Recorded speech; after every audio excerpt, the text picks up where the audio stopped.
When it comes to wealth building, fear is enemy number one. Fear's purpose is to promote survival, but rather it inhibits your ability to take solid action. The very action that is so crucial for building wealth. Have you been afraid to make the jump to change jobs or even your career?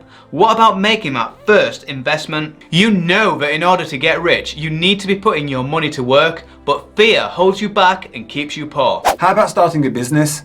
Maybe you're sick of taking orders from a superior and being chained to that workstation for 9 hours a day working on someone else's dreams whilst yours die quietly in the background. You have an idea, you have the drive, you have the tenacity and the skill set, but still you do nothing. Why do you allow fear to dictate your life? You cannot build wealth by staying small and going unnoticed. To succeed, you must be dangerous. As motivation legend Grant Cardone says, you need to be the most dangerous person in your space. Many fears these days seem irrational, but fear has been an essential factor in human survival. In the course of human evolution, the people who feared the right things survived to pass on their genes, including those fears. If you want to get rich, you need to choose to conquer fear, or else choose to succumb to fear and stay poor. The decision is yours. In this video, we're going to look at some of the key fears that are keeping you poor and stopping you from becoming rich. Plus, some of the anxieties that we've had ourselves and how we overcame them. Let's check it out.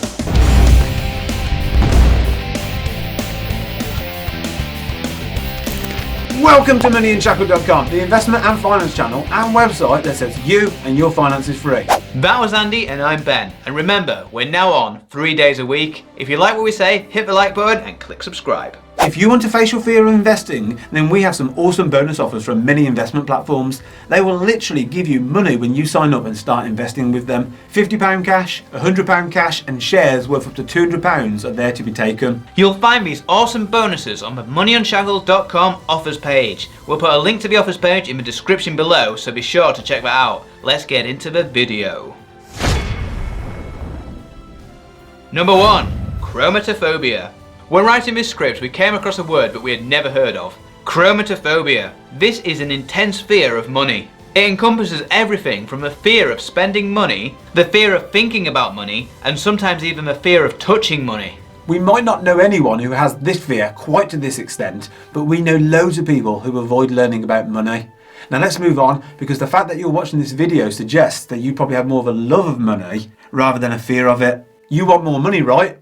Well, you come to the right place. Number 2. The fear of criticism. Fear of what your peers might say is one of the biggest reasons keeping people poor. No one likes getting criticised. Some handle it better than others. But deep down, don't we all just tolerate it? And wouldn't we all just prefer to be liked? Once upon a time, people were actually nice to each other, at least to each other's faces. But now the internet has given people anonymity and a voice. This is both awesome and terrible. The internet has given you the platform to achieve enormous success through scale and low barriers to entry, but has given trolls the platform to criticise. Somebody I know wanted to launch an Instagram page, but admitted that she couldn't handle any criticism that might come from it, and quit before even starting. A tragic ending. I think it's fair to say that both Andy and I have been affected by the fear of criticism at some point in our lives, and to some extent it still affects us slightly today. Every time you start something new, you have to face the fear of criticism. The beauty of social media like YouTube is that you either sink or you swim.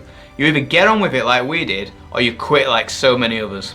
We're both contrarian in that we reject popular opinion. Instead of taking criticism to heart, I now believe that if somebody is criticising me, then I must be doing something right. Who's doing the criticising? People tend to criticise when you're doing something that is different to societal norms.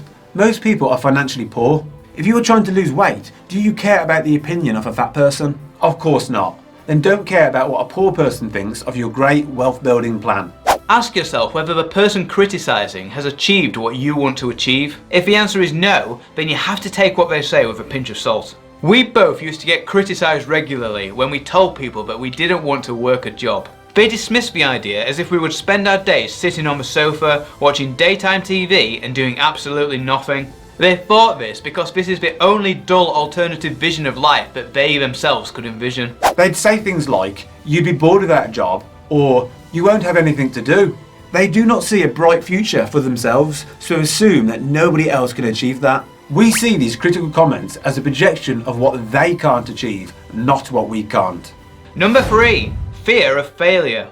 Another irrational fear, but one which we think affects everybody, is fear of failure. We meet people all the time who hate their jobs and are weary of the reoccurring days of underachievement. They have dreams of achieving a life worth living and generating wealth, and yet do nothing that will reverse the spiral of gloom. This affects us no matter how big or small the failure seems. It is relative to your own circumstances. I remember a time when I started a new job that I hated, and deep down I knew I had to jump ship. But I allowed people to influence me, even loved ones who think they are helping give terrible advice. Friends and family, and even a recruitment agent advised me to find a new job before quitting. I knew that if I couldn't focus on the goal, then how could I find a new job quickly? They were projecting their own fear of failure onto me, the fear that I couldn't find another job. Eventually I overcame this fear and I just quit and had a new job in a matter of weeks. It was of course an irrational fear, and now that I've conquered this particular fear of failure, I've never put up with a dreadful job ever again. By conquering fear, it has empowered me. Your fear of failure might be much bigger and seemingly more justified. Perhaps starting a business and seeing it spectacularly fail. How will you pay your bills? How will you feed yourself and your family?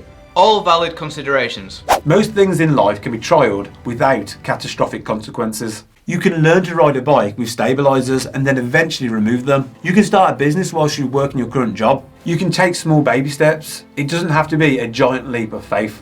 When Phil Knight founded Nike, he continued to work as an accountant. He employed someone else to handle the sales, and only over time did he join full-time himself.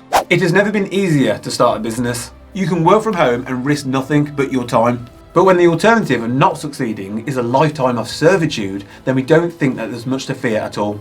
Don't burn your bridges. This is potentially dangerous advice that we constantly hear from people who have never achieved anything themselves. Don't burn your bridges means not to sever personal connections when you're changing your situation, such as leaving a job.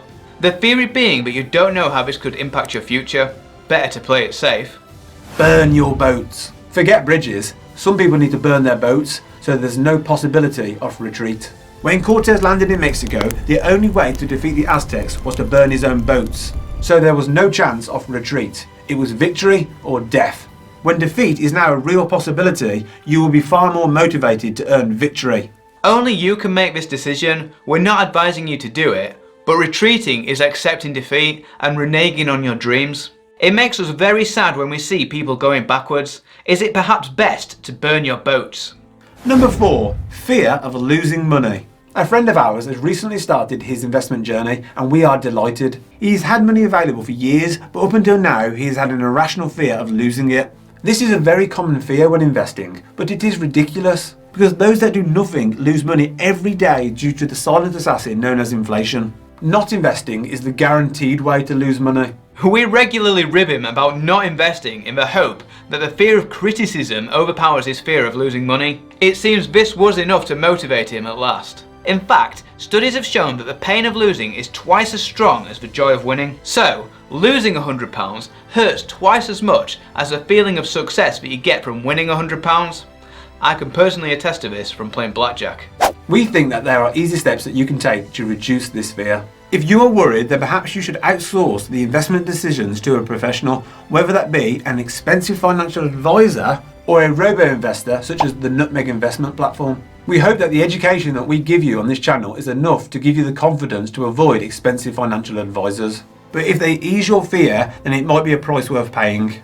Moreover, a portfolio can be constructed in a way which reduces volatility. You will never get the large gains of a riskier portfolio, but the losses won't be anywhere near as big. This can be achieved by investing in certain assets such as bonds, golds and defensive shares. Question of the day: how do you conquer fear to become rich? Let us know in the comment section. Thanks for watching. On this channel we talk a lot about personal finance, investing and all things money. And if you want to see more great content, please click the subscribe button below. This is moneyunshackled.com. See you next time.